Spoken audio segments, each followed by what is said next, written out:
안녕하세요, 여러분들. 잘 쉬다 오셨나요? 네, 오늘 문제 한번 같이 풀어볼게요.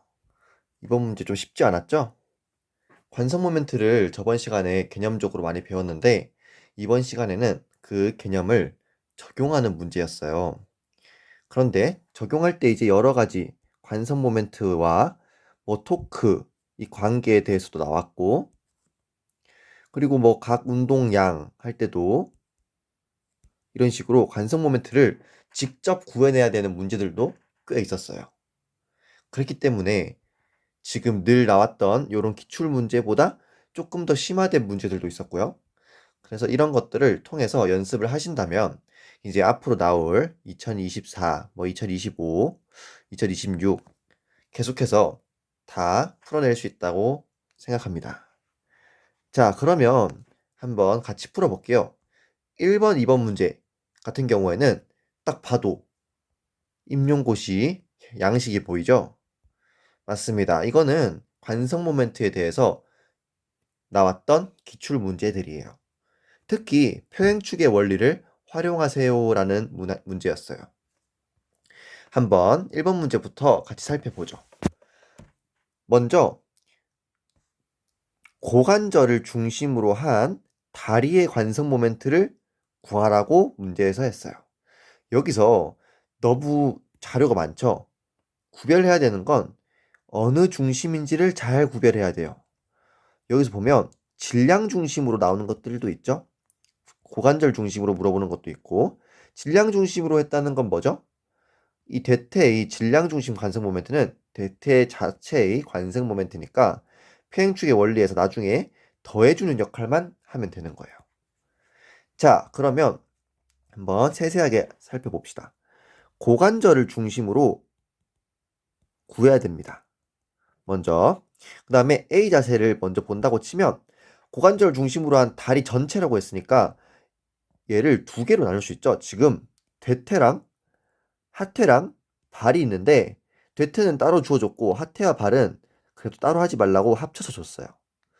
자, 그러면 고관절을 중심으로 한 대퇴 관성 모멘트와 고관절을 중심으로 한 하퇴 발 관성 모멘트를 두 개 구한 다음에 더해주면 어떻게 되죠? 고관절을 중심으로 한 다리 전체 관성 모멘트가 되는 거예요. 자, 그러면 바로 구해낼 수가 없으니까 대퇴 고관절을 중심으로 한 대퇴죠. 이걸 어떻게 구하죠? 대퇴의 질량에다가 거기까지의 질량 중심까지의 거리 플러스 대퇴의 그 질량 중심 관성 모멘트를 해야 되죠. 자, 바로 그러면 숫자를 넣어 볼게요. 먼저 질량 15kg 자료에서 잘 찾아야 됩니다. 다음으로 그 고관절에서 대퇴의 질량 중심까지 거리 0.2의 제곱 플러스 질량 중심. 자, 여기서 질량 중심이라 하는 거 체크해서는 1.4라고 해요. 대퇴의 질량 중심 관성 모멘트 더해줬죠. 이걸 구해내면 2가 나오네요. 자, 그러면 고관절을 중심으로 한 하퇴 발 관성 모멘트는 먼저 하체 발 질량 10 곱하기 거기까지 거리 어떻게 되죠?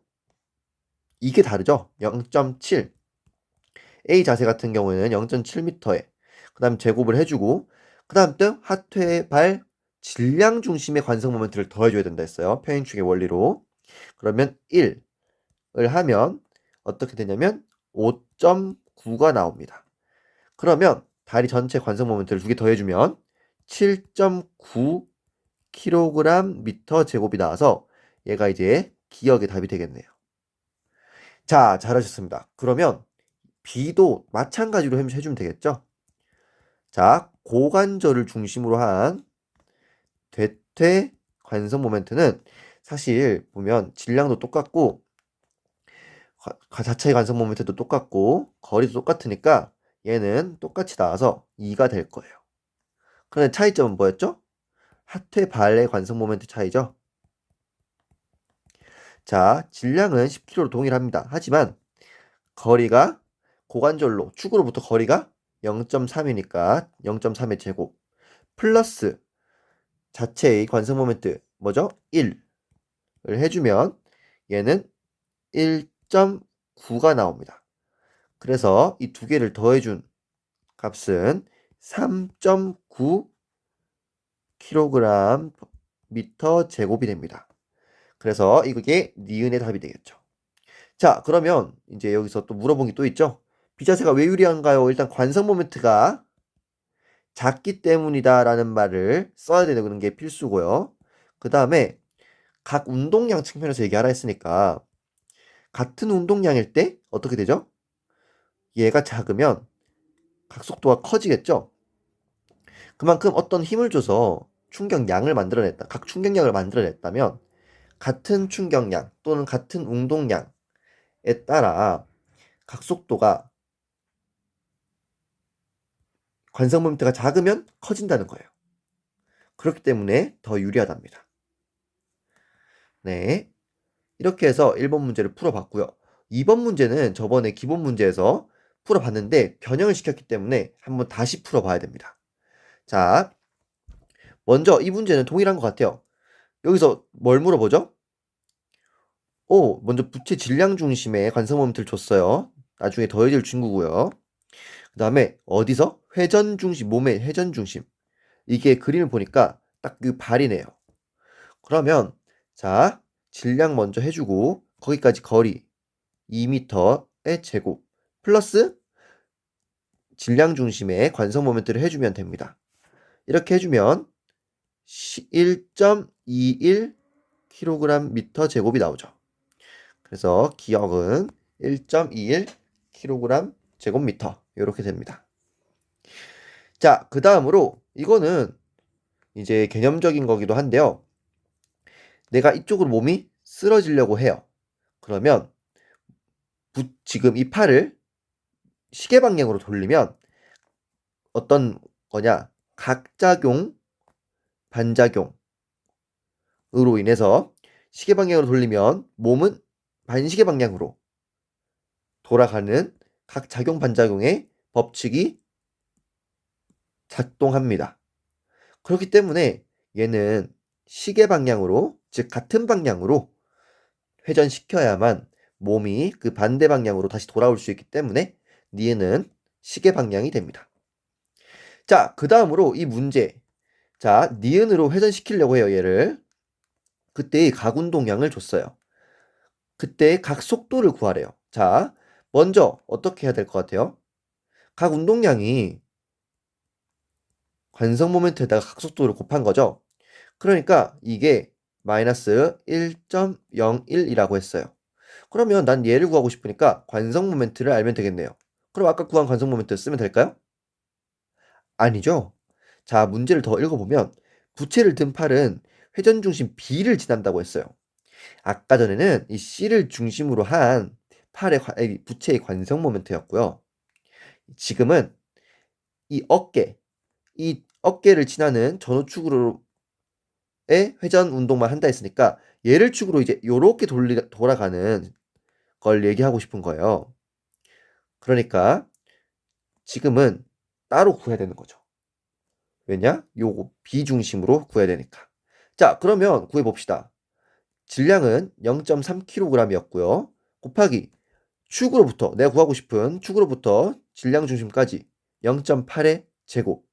그 다음에 이 질량 중심의 관성 모멘트 0.01. 이거를 계산을 해주면 몇이 나오냐?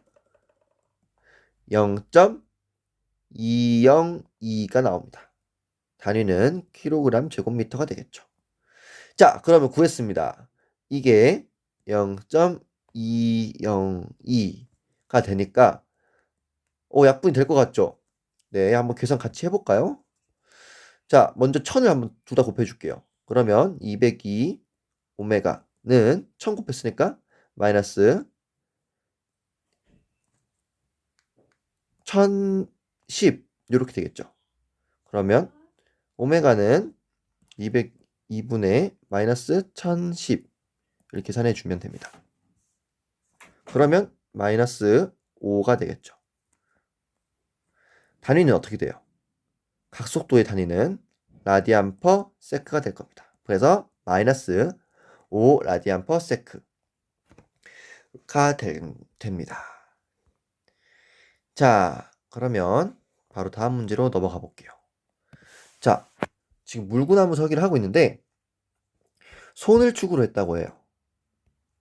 그리고 무게 중심까지의 거리를 일정하게 유지하면서 비자세가 됐다 했으니까 먼저 한 개 단서를 구하자면 축에서부터 무게 중심까지 1m였는데 여기 갈 때까지도 1m였으니까 여기도 1m가 되겠죠. 자, 그 다음에 뭐 이렇게 또 코사인 사인을 써야 될 것 같아요. 자, 먼저 1번 문제. B에서 중력은 뭘로 작용할까요? 지금 축이 이쪽에 있으니까 토크가 만들어지고 있어요. 축을 지나면 구심력이 되지만 축 말고 이쪽으로 지나면 시계 방향에 토크가 생길 겁니다. 그러니까 얘는 토크를 만들어내는 편심력이라고 볼 수 있겠죠. 만약에 정확하게 이 축에 작용한다면 토크가 발생하지 않고 이는 구심력이라고 할 수도 있겠죠. 그렇지만 지금은 축을 벗어난 위치에 있기 때문에 편심력이 됩니다. 자, 토크를 구하라고 합니다. 여러분들 토크 어떻게 구하죠? 여러분들이 떠오르는 게 많을 수도 있어요. 토크에 관한 공식이 3개나 있거든요. 자, 하나씩 한번 볼까요? 먼저 우리가 토크는 FD, 그러니까 힘, 그리고 거기까지의 수직 거리로 구할 수 있어요. 또 토크가 들어가 있는 거 뭐 있죠? 토크에다가 시간을 곱하면 각 운동량의 변화량이 된다. 여기도 토크가 들어가네요. 또 있나요? 또 있죠? 토크는 원래 F는 ma처럼 여기서 마찬가지로 토크는 관성 모멘트에다가 각 가속도를 곱해주는 것도 토크를 구할 수 있어요. 자, 그러면 여기서 뭘 쓰면 좋을까요? 여기서 나머지를 쓰려고 하니까 각속도도 안 나오고 시간도 안 나왔어요. 여기선 각 가속도도 모르고 각 가속도를 몰라요. 그런 정보가 없죠. 근데 우리에게 아는 게 있어요. 바로 힘, 중력이 지금 힘으로 작용하고 있고요. 얼만큼? 중력이니까 mg 700N이 작용하고 있어요. 그러면 이 수직 거리는 어떻게 구할까요? 수직 거리는 지금 이 1m가 되는 게 아니라 어떻게 되죠? 이 힘의 수직 거리. 얘로 볼 수 있겠죠? 그러면 얘는 지금 사인으로 구해낼 수 있어요. 얘가 지금 1m니까 이 수직 거리는 0.5m가 되겠죠. 사인 30도가 0.5라고 위에서 언급을 했습니다. 그러면 0.5를 해주면 350Nm가 되고 방향을 같이 쓰라고 했어요. 지금 시계 방향으로 하니까 시계 방향 마이너스로 잡고 있죠. 그러면 마이너스 350 단위는 Nm 이렇게 쓰시면 됩니다. 자, 그러면 지금 토크를 구해냈어요. 근데 3번 문제에서 각 가속도 값과 방향 단위를 물어보고 있습니다. 그리고 관성 모멘트를 주네요. 그러면 지금 보이는 게 있어요. 각 가속도를 구하고 싶은데 관성 모멘트도 뭐 좀 주는 것 같고 토크도 이미 알고 있어요. 마이너스 350으로요. 자, 그러면 뭐 줬으니까 15 놓고 하면 되겠네. 자, 이런 실수를 하시면 안 됩니다. 자, 지금은 무게 중심 좌우측. 그러니까 얘가 무게 중심이면 이걸 관통하는 이렇게 도는 그런 이걸 축으로 한 좌우축을 얘기했어요. 그게 관성 모멘트가 15kg 제곱미터라 했어요. 지금 우리가 근데 운동하고 있는 건 손을 축으로 한 각가속도를 구하려고 하잖아요. 그렇기 때문에 우리는 손을 축으로 한 신체의 관성 모멘트를 구하셔야 됩니다. 얘는 평행축의 원리로 구해야겠죠. 먼저 질량 곱하기 무게중심까지의 거리 1의 제곱 더하기 무게중심 축으로 의한 신체 관성 모멘트, 그러니까 이걸 축으로 한 관성 모멘트는 15, 이걸 더해주죠. 평행추의 원리에 의하면. 그러면 85kg 제곱미터가 됩니다. 자, 그러면 여기다 이제 넣으시면 되겠어요. 85는 곱하면 350이 되니까, 자, 알파는 마이너스 350분의 85. 여기서 뭐 소수 첫째 자리까지만 구하라고 했으니까 구해보시면 마이너스 4.1이 될 겁니다. 단위는요? 단위는 라디안 퍼 세크 제곱이 됩니다. 여기서 방향이 이미 뭐 각 토크가 마이너스 방향이라서 마이너스로 값이 나왔는데요. 당연히 힘의 방향이 정확하게 각 가속도의 방향과 일치하기 때문에 마이너스 4.1이 됩니다. 그리고 이런 뭐 사소한 궁금증일 수 있는데, 무게중심하고 질량중심하고 같은 건가요? 정확히 말하면 같은 건 아니지만 또 통상적으로 같다고 합니다. 이게 무슨 말이냐면, 중력이 같은 높이에서는 작용 똑같이 해요. 왜냐면 여기 있는 사람에게 작용하는 중력과 여기 있는 사람 중력은 같죠. 근데 이제 만에 하나 이제 막 높은 산에 올라가면 지구로부터 중심이 좀 머니까 중력이 조금 덜 받겠죠. 그런 것 때문에 얘의 무게 중심과 얘의 무게 중심이 좀 다를 수도 있긴 한데, 이렇게 대부분 같다고 가정하고 균일한 자기 중력장 속에 있다고 가정하기 때문에 질량 중심과 무게 중심은 사실상 같다고 보셔도 될 것 같습니다. 자, 그러면 다음으로 넘어가 볼게요. 지금 경사면에서 수직으로 달리고 있다고 합니다. 자, 먼저 동인에게 작용하는 구심력의 크기는 얼마인가요? 라고 합니다. 여기서 구심력은 정확하게 9의 이렇게 그 원의 중심으로 작용하는 힘을 구심력이라고 합니다. 네, 여기서 빗면을 따라서 가는 이 방향이 아니고 안쪽으로 정확하게 수직으로 그으셔야 됩니다. 자, 그러면 이걸 얼만큼 작용하냐? 사실 여기서는 지면 반력에 의한 구심력이 생겨요. 경사면이랑 이렇게 원운동을 할 때는. 그러니까 처음에 힘은 얘 동인이의 체중 때문에 만들어진다는 거죠. 체중이 700N으로 미니까 반작용력으로 700N을 밀어줍니다. 그러면 우리 구심력 구할 때 늘 탄젠트 썼죠?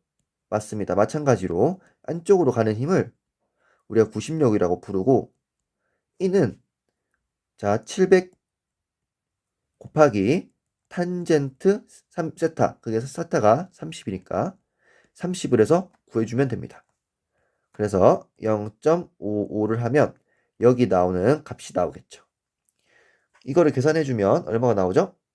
385가 나오나요? 네, 그래서 구심력은 385N이 나옵니다. 자, 그 다음에 경기장 중심으로부터 여기까지 거리가 22m가 된대요. 그러면 선속도가 얼마냐고 물어봅니다. 우리 구심력을 알고 있으면 이런 거리를 알면 선속도를 또 알 수 있어요. 왜냐면 공식을 활용할 수 있는 거죠. 보세요. 질량 곱하기 구심 가속도를 한 게 구심력이잖아요. 그러면 우리 구심 가속도의 공식을 알고 있어요. R분의 V제곱, 그리고 뭐 mr 오메가 제곱도 있는데 지금은 선속도를 물어봤으니까 이 공식을 쓰는 게 더 좋겠네요. 자, 그러면 이 구심력이라고 하는 게 385인 걸 1번에서 이미 구했습니다. 그러면 질량은 70이고요. 거리가 21이에요. 중심으로부터. 그러면 V제곱을 구해낼 수 있겠죠. 자, 이거를 계산을 한번 해보시면 어떻게 되냐? V는 11이 나옵니다.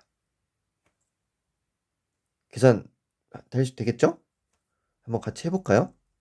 7로 나눠주면 얘가 55가 될 거고요. 그럼 얘가 10이 되겠죠. 그리고 이거를 넘겨줄까요?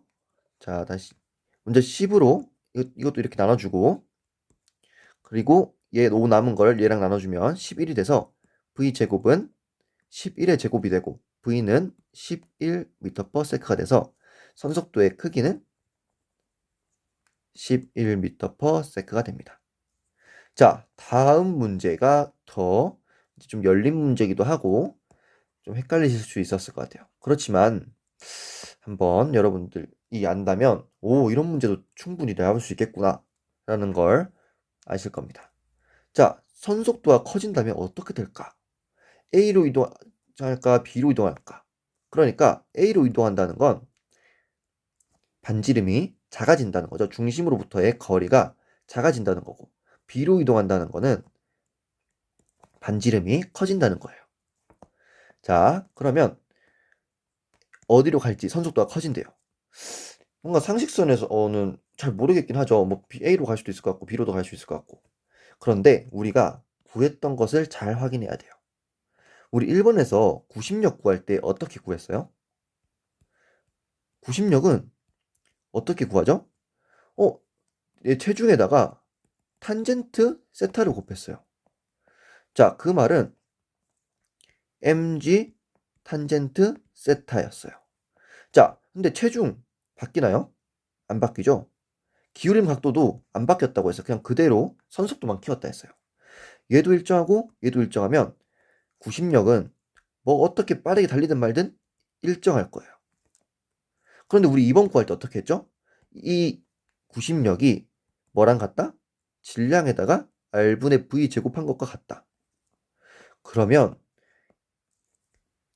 이것을 해석할 수 있게 될 거예요. 지금 구심력이 일정하기 때문에 지금 이 식도 일정한 값을 나타낼 거예요. 그러면 질량은 바뀌지 않으니까 논외로 해두고 지금 여기 있는 속도가 커진다고 해요. 그러면 이 반지름은 어떻게 돼야지 이 전체의 값이 일정할까요? 똑같을까요? 예를 들어서 얘가 2였던 게 V가 2였어요. 그럼 여기 4였죠? 근데 얘가 V가 3이 돼서 9가 되었어요. 그럼 일정하게 얘가 만약에 4였다고 치면 얘도 똑같이 9가 돼야겠죠? 그러니까 선속도가 이렇게 커지면 얘도 제곱배에서 더 커져야 되는 거예요. 그 말은 내가 여기서 더 빠른 속도를 내고 싶다. 더 안 기울이고 기울이는 건 똑같이 30도만 기울이고 내가 더 빠르게 선속도를 내고 싶으면 나는 빛 방향으로 움직이면서 달려야지만 선속도를 키울 수가 있어요. 생활 속의 예로 예를 들어서 내가 어떤 고무줄에다가 이렇게 내 손가락을 이렇게 걸었어요. 밖에 아니고 검지예요. 자, 그러면 여기다 추 같은 걸 달았는데 이게 만약에 고무줄이라고 쳐봐요. 여러분들이 이거를 세게 돌리면 세게 돌릴수록 점점 더 늘어나는 걸 볼 수 있죠. 그만큼 선속도가 커지면 이제 더 먼 거리를 가야 된다. 네, 이렇게 생활 속에서도 이해할 수 있도록 설명을 해보았습니다. 자, 그러면 이렇게 마무리하고 다음 문제로 넘어가 볼게요. 자, 그럼 이 문제를 한번 같이 살펴봅시다. 얘도 기출문제에서 등장한 문제인데요. 한번 같이 풀어보시죠. 먼저 발구름 직후 운동량을 줬어요. 그러니까 A 순간을 준 거죠. 여기서 직후라고 해서 나중 운동량이 아니라 이제 충격량을 받게 될 텐데, 자, 각 충격량이 25라고 했죠. 여기서 나중 운동량 빼기 처음 운동량을 해야 되는데 직후라고 해서 나중이 아니죠. 딱 여기 띄었을 때니까 이 손을 짚고 난 뒤가 D 시점이 나중 속도, 나중 운동량이 될 거고, 그러니까 여기가 나중 운동량이 될 거고 처음 운동량은 20이 되겠죠. 마이너스 20. 여기서 빼기 마이너스 20을 해줘야 됩니다. 그럼 마이너스 마이너스가 돼서 어떻게 되죠? 플러스가 된단 말이죠. 그러면 얘는 이렇게 됩니다. 그러면 나중에 각속도, 그러니까 D 순간의 각속도를 구할 수 있게 됐어요. 자, 얘를 넘겨주면 5가 되고, 그래서 관성 모멘트 곱하기 나중 각속도는 5가 됩니다. 자, 그러면 각속도랑 관성 모멘트를 곱한 게 5인데 관성 모멘트를 주지 않았고 자이레이션 반경을 줬어요. 어떻게요? 손을 축으로 한, 여기를 축으로 한 자이레이션 반경을 줬단 말이죠. 그러면 지금 얘는 뭐 질량 중심을 축으로 준 것도 아니고 내가 정말 구하고 싶은 이 손에 대한 손을 축으로 하는 자이레이션 반경을 줬으니까 자이레이션 반경은 mr 제곱의 이 r과 같죠? 그러니까 얘는 표현축에 원래 쓸 필요도 없이 그대로 대입해주면 되는 다 정리된 값인 거예요. 자, 그러면 질량이 40kg죠. 몸무게는 40kg 중력을 곱해줬지만 질량은 40kg이기 때문에 40 곱하기 0.5의 제곱. 그럼 관성 모멘트가 10이 나오죠. 그래서 관성 모멘트 D 순간의 관성 모멘트는 10이 되고 그럼 이 각속도는 자연스럽게 0.5 라디안 퍼 세크가 될 겁니다. 자, 그리고 방향은 어떻게 되나요? 지금 이미 뭐 숫자로 그 플러스 값이 나왔기 때문에 반시계로 나왔는데 실제로 봐도 이때 이제 D 순간에는 반시계 방향으로 돌게 되죠. 처음에는 시계 방향으로 돌다가 각 충격량이 25만큼, 그러니까 처음 각 운동량보다 더 크기 때문에 남아있는 게 반시계 방향으로 5km 제곱미터가 있기 때문에 방향은 플러스가 될 것입니다. 자, 그러면 평균 토크를 물어봅니다. C 순간부터 D 순간까지. 그리고 시간을 줬네요. 자, 그러면 시간이 좋았었으니까 각 충격 양은 측정해서 볼 수 있겠네요. 각 충격량은 각 운동량의 변화량이죠. 뭐 근데 이거를 우리가 지금 이미 뭐 나중도 알고 처음도 알아서 구해낼 수 있지만 이미 주어져 있어요. 25죠. 그러니까 25가 되고 토크는 얼마가 될까요? 시간이 0.5입니다. 그러면 평균 토크는 50뉴턴 미터가 되겠죠. 됐나요? 마찬가지로 해도 반시계의 토크가 만들어지게 됩니다. 플러스 값을 띄고 있으니까. 자, 다음 문제. 주연이가 암컬 동작, 역시 헬스를 좋아하는 우리 주연이 덤벨을 들고 준비하고 있다고 합니다. 자, 그리고 주어지는 게 뭐죠? 질량, 중력 가속도. 그리고 아까 전에 봤지만 덤벨도 20kg짜리 질량을 가지고 있다는 걸 알 수 있습니다. 지금처럼 등척성 수축을 하고 있다고 해요. 그러면 우리 이 문제 저번에도 봤었죠? 토크를 만들어내는데 지금 90도의 각도로 토크를 만들어내고 있으니까 뭐 수직팔을 구하거나 이런 식으로 사인 코사인을 곱해줄 필요는 없을 것 같아요. 그렇죠? 그러면 지금 반시계 방향으로 만드는 토크는 누구인가요? 지금 F가 반시계 토크를 만들어내고 있습니다. 그러면 반시계 방향의 토크는 F에다가 모멘트 8, 0.02가 될 거고 그게 같다는 거죠. 크기가. 방향은 지금 노문해 할게요. 크기는 얘도 만들어내고 얘도 시계 방향으로 만들어냅니다. 그럼 먼저 얘 팔과 손의 무게를 의미한다고 하는데 얘가 총 8kg이죠. 그래서 8kg이니까 무게는 80N이 되고 거리는 0.1이 됩니다. 플러스 또 하나의 토크가 더 있죠. 얘는 20kg짜리에다가 곱하기 거리는 0.3이 됩니다.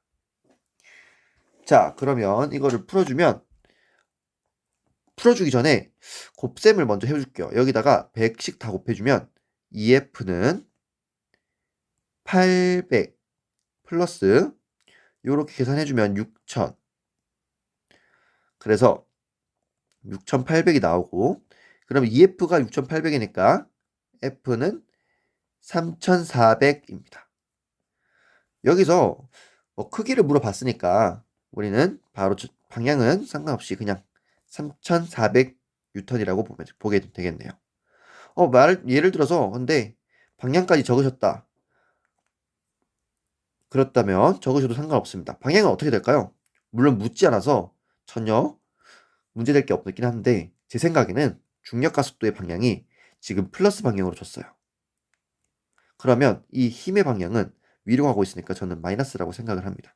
그래서 마이너스 3400N 또는 3400N 크기를 물어봤으니까 둘 다 맞다고 보시면 됩니다. 자, 그러면 주관절, 그러니까 이 팔꿈치 관절을 중심으로 한 전환, 손, 덤벨의 전체 관성 모멘트를 구하라고 해요. 관성 모멘트 구하는 거 연습 굉장히 많이 시키죠? 자, 먼저 얘도 자체의 관성 모멘트가 다 있어요. 덤벨도 질량 중심의 관성 모멘트가 있고 아랫팔도 질량 중심의 관성 모멘트가 있죠. 이 말은 축으로부터 질량 중심까지의 mr 제곱을 한 다음에 더해주면 된다는 거죠. 자, 그러면 먼저 주관절을 축으로 했고 두 가지로 나눠서 구할 수 있을 것 같아요. 먼저 손과 아랫팔의 관성 모멘트가 있고 그리고 덤벨의 관성 모멘트가 있어요. 우리는 이 전체의 관성 모멘트를 구하고 싶으니까 두 개를 더해주면 된다. 그쵸? 그러면 먼저 손과 아랫팔 먼저 해주면 8kg에다가 거기까지 거리가 0.1m의 제곱이 되죠. 플러스 질량 중심의 관성 모멘트가 있어요. 바로 0.07이 되죠. 그러면 덤벨의 관성 모멘트는 어떻게 될까요? 주관절을 축으로 한 덤벨의 관성 모멘트는 20kg에다가 거리가 0.3의 제곱 플러스 덤벨의 질량 중심 관성 모멘트를 더해줘야 되니까 0.05를 하면 됩니다. 이렇게 하면은 얘가 0.15가 되고요. 얘가 1.85가 돼서 총 주관절을 한 전환, 손, 덤벨의 전체 감성 모멘트는 두 개를 더해준 2가 되고 단위는 킬로그램, mr 제곱이었으니까 그대로 단위를 적어주시면 됩니다. 됐나요? 자, 다음 문제로 넘어가서 지금 3kg의 해머를 있었는데 또 한 개를 더 달았다고 해요. 그리고 A 시점에서의 선속도가 4.8이라고 해요. 좋아요. 그리고 4.8인 거 나왔으면 여기까지 거리를 알고 있으면 우리가 각속도도 구해낼 수 있다는 걸 염두에 둡시다. 그리고 각 해머의 질량 중심 자이레이션 반경. 그러니까 이 질량 중심의 관성 모멘트를 줬어요. 관성 모멘트를 주지 않았고 자이레이션을 줬네요. 그러면 우리 질량 중심의 관성 모멘트를 구하려고 싶으면 mr 제곱에서 얘가 3kg고 얘가 0.1인 거를 하면 이렇게 구해낼 수 있겠다. 그쵸? 질량 중심의 해머의 질량 중심 관성 모멘트가 나올 겁니다. 자, 그 다음에 다음 문제를 보기 전에 이것도 한번 살펴볼게요. 지금 두 해머의 질량 중심, 그러니까 이 해머랑 이 해머의 질량 중심 어딜까요? 키로가 같으니까 질량 중심은 정확히 이 중간이 될 거예요.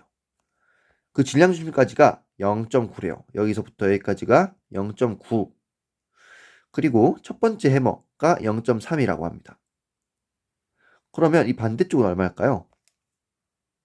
질량이 똑같았으니까 반반이 나눠진다 했었죠.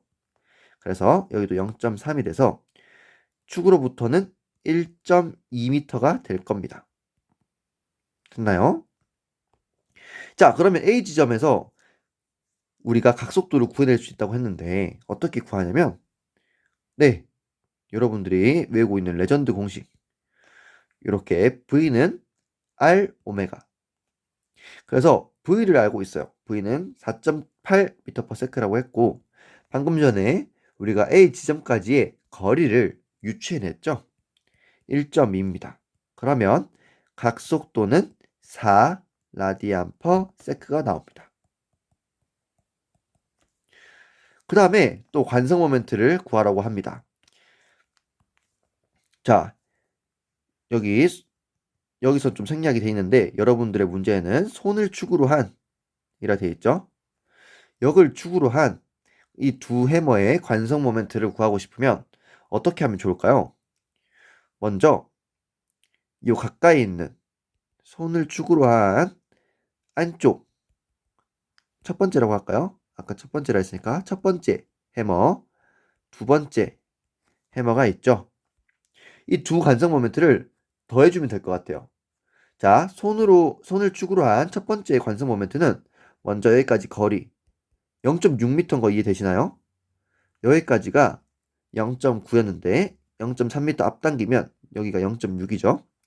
그래서 3 곱하기 0.6의 제곱에다가 아까 우리가 구해놨던 질량 중심, 해머의 질량 중심 관성 모멘트를 구했었죠. 이거를 더해 줍시다. 그리고 두 번째도 할 수 있겠네요. 그러면 두 번째는 몇 미터죠? 3에다가 1.2m의 제곱이 될 거고 마찬가지로 0.03이 될 겁니다. 자, 이거를 둘 다 구해주면 이 첫 번째의 손을 축으로 한 첫 번째 해머의 관성 모멘트는 1.11이 되고요. 두 번째는 4.35가 돼서 두 개를 더해주면 손을 축으로 한 해머의 전체 관성 모멘트가 나옵니다.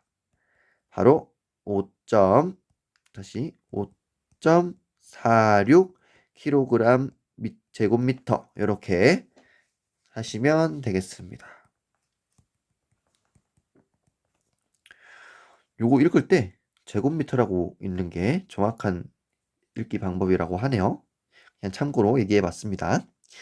자, 다음으로 넘어가서 지금 곡선줄을 달리고 있죠. 너무 많이 봤어요. 이거 구심력 어떻게 구했죠? 여러 가지 방법이 있지만 구심력을 구하는 방법은 두 가지 또는 세 가지가 있어요. 먼저 얼만큼 기울였냐 했을 때 요거 세타라고 하면 mg 탄젠트 세타를 하면 되죠. 이 안쪽으로 가는 이 힘을 구할 때 말이죠. 그리고 우리 F는 MA에서 A를 R분의 V 제곱으로도 할 수 있다고 했어요.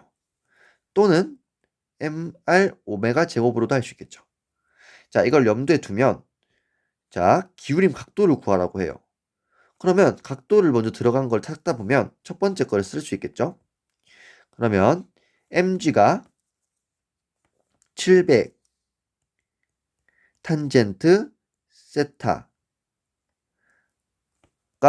구심력이 되겠죠. 근데 지금 이걸로는 각도를 구해낼 수가 없어요. 단 여기 선속도하고 반지름이 나오니까 이게 구심력이 또 다른 방식으로 구할 수 있는데 이렇게 구할 수 있겠죠? 그러면 70 곱하기 반지름 80분의 100 10의 제곱이니까 이걸 풀어주면 탄젠트 값이 나옵니다. 탄젠트 값이 바로 0.125가 나옵니다. 왜냐면 요거를 이렇게 약분 해줘서 700을 날려주고 이 10이 있는 게 약분하면 8이 돼서 8분의 1은 0.125가 되기 때문이죠.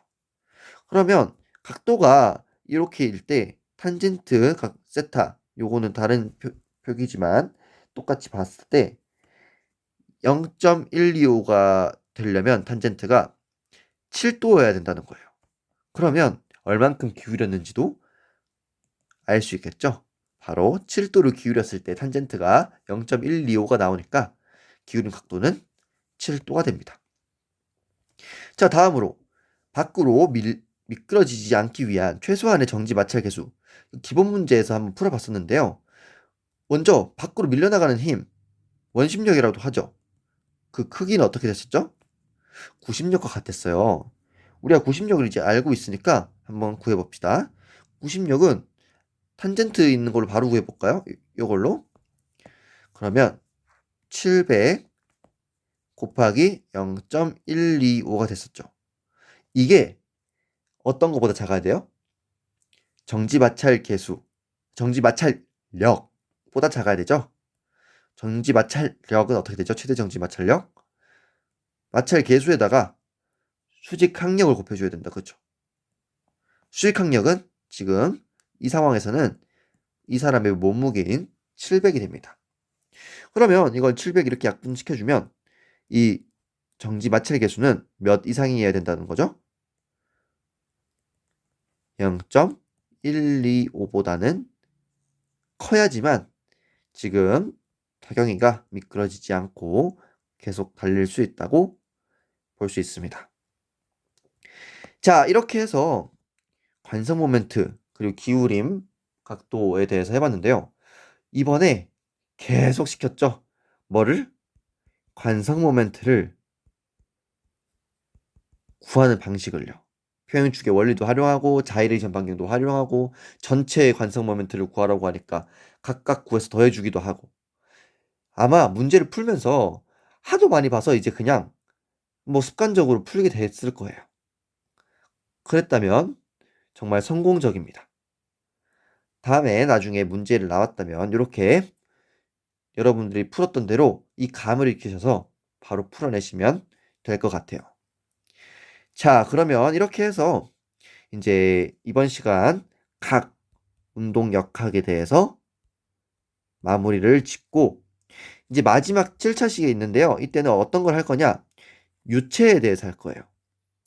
그러니까 역학이니까 유체 역학이 되겠죠. 여기서 유체라는 건 흐를 유자기 때문에 얘는 뭐 액체도 되겠지만 기체도 흐르죠. 그래서 이 두 가지에 대한 뭐 바람이라든지 물살이라든지 뭐 이런 것과 관련된 역학적인 요소를 풀어보도록 하겠습니다. 네, 그러면 지금까지 요거 문제 푸느라고 고생 많으셨고요. 다음 시간에 뵙겠습니다. 수고하셨습니다.